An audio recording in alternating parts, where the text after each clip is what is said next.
My name is Stuart Kauffman. I'm 80. I'm an MD. I'm a MacArthur Fellow, a Fellow of the Royal Society of Canada. And for the record, my science works have been cited almost 60,000 times at this point. I tell you that so that you will think that possibly I know what I'm talking about. What I'm talking about is Donald Trump. Donald Trump, to put it bluntly, is a failure as a human being, and he's a stunning failure as our president. Let me remind you of something that many but not all of us know. When he was about to run for president in 2016, 2 months before that, Donald Trump went to his high school and his college, the New York Military Academy, his high school, and Fordham, his college. Donald Trump used his money and power to threaten to sue his high school and his college were they to release his grades. Now, what kind of a human being would do that? How many Americans would do that? We've all managed to make it, most of us through high school and many through college. How many of us would have, what does it take? What lack of character, what cowardice, what grotesque, inappropriate behavior would any of us do that this man has done? And the question is why? It will be, as we will see in a moment, and we all know this, his operating pattern. He makes messes, he screws up, he hurts people, and he uses his money and power to keep the information from coming out. So let's just look at several issues. Donald Trump has stated that climate change is not real.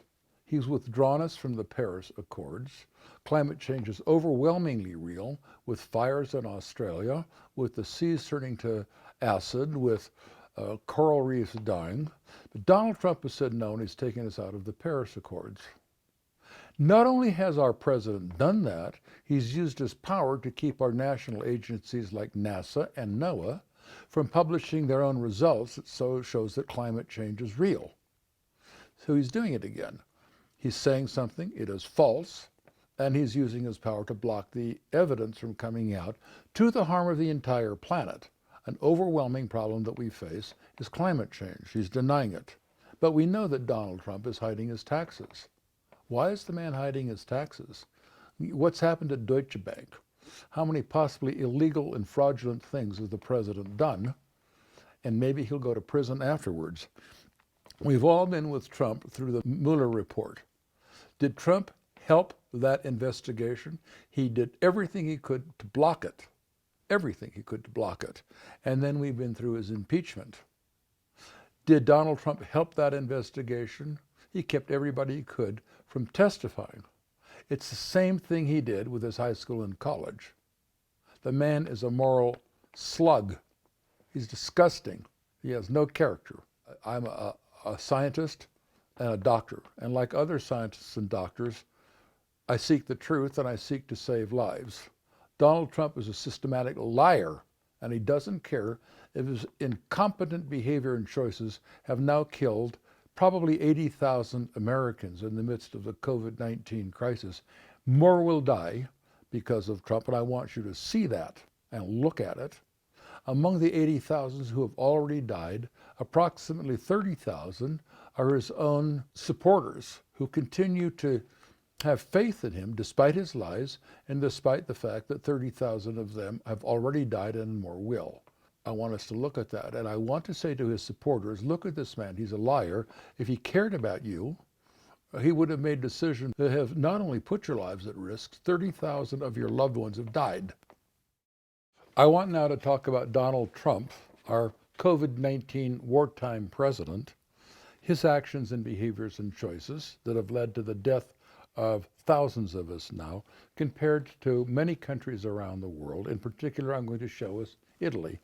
So you see in front of you a dashboard that I have co-created with Henry Lopez at the New Mexican. What it plots, the sort of orange bars, are the growth rate of the disease each day. So that's 0, 50, 100, and 150 in Italy. What one sees around the world is that almost everywhere the disease starts growing at 40% increase today. That means that if there was 100,000 patients today, there's 140,000 patients the next day. If a system keeps growing at 40% a day, the doubling time is only 2 days. Only 2 days. It's exponential. All over the world, the disease starts growing at 40% a day, higher than that in Italy. Look at Italy, and one can see that after a few days, the rate of growth drops dramatically. The Italian government, as an organized whole, shut down the Brenner Pass, other passes into Italy, within about 5 or 6 days, and the disease growth dropped rapidly, and you see that they're doing well now. If one looks in this and you ask, when did they shut down? How many patients were there when Italy shut down? The answer is about 200 or 300 cases, almost all over Europe. Countries shut down when there was around 300 to 400 to 500 patients. Norway did, Finland did, Denmark did, Belgium did, Liechtenstein did, Germany did, when there were 300 or 400 patients.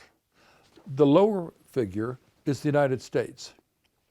So what you can see here, it's at about this point, right about here, or early March, the United States has 400 or 500 patients. We shut down in mid to late March, about when this curve is coming down. That is 16 bars, that's 16 days.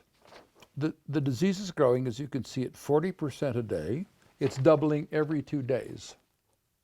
16 days is 8 doublings. 8 doublings multiplies the number of initial cases by 2 times 2 times 2, 8 times. That's 256. We did not in the United States shut down. We did not shut down when we had 200 or 300 patients. Over here when we shut down, we already had 43,500 cases. 43,500. That's why in the United States we have vastly more sick people than virtually any country in Europe, even Italy and France. And Italy and France have had their hard time.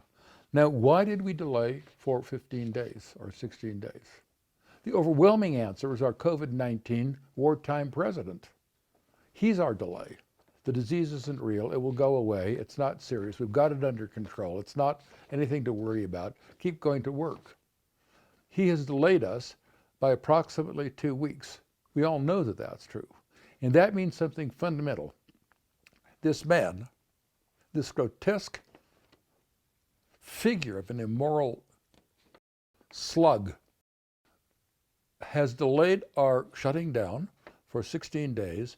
The consequence is that in the United States, where we're the worst in the world, we have 256 times as many sick as we might have had, and they're still dying and growing, and the disease is still propagating. Now, for those of you who are his urgent and loyal followers, pay attention to this. 40% of the American population supports Trump. 40% of 80,000 is about 30,000, with some allowance for the fact that black Americans have died more than white Americans. That means the following, and Native Americans and Hispanics.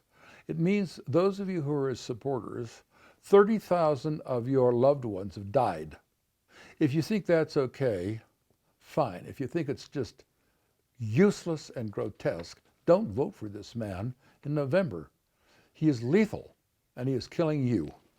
I want to point out to some other things about what Trump has done. You remember that on Easter and before Easter, Donald Trump, our wartime president, was urging Americans, 170 million American Christians, to flock into churches. What was Pope Francis doing this Easter and Good Sunday? He normally has about 100,000 people visiting St. Peter's Square.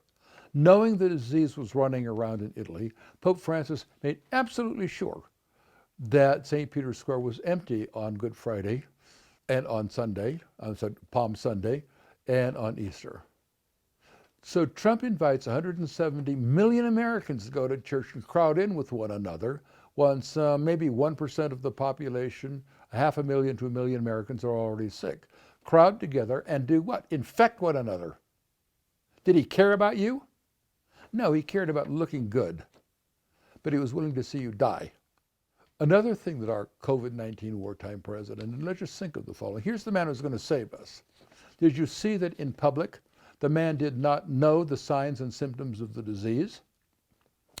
Did you see that he lamented the fact that so far there's no antibiotics to treat the disease? Well, Trump doesn't know that antibiotics treat bacteria, not viruses. This is a viral infection. But the man's going to lead us. He's incompetent and he's immoral. So let me just close with this.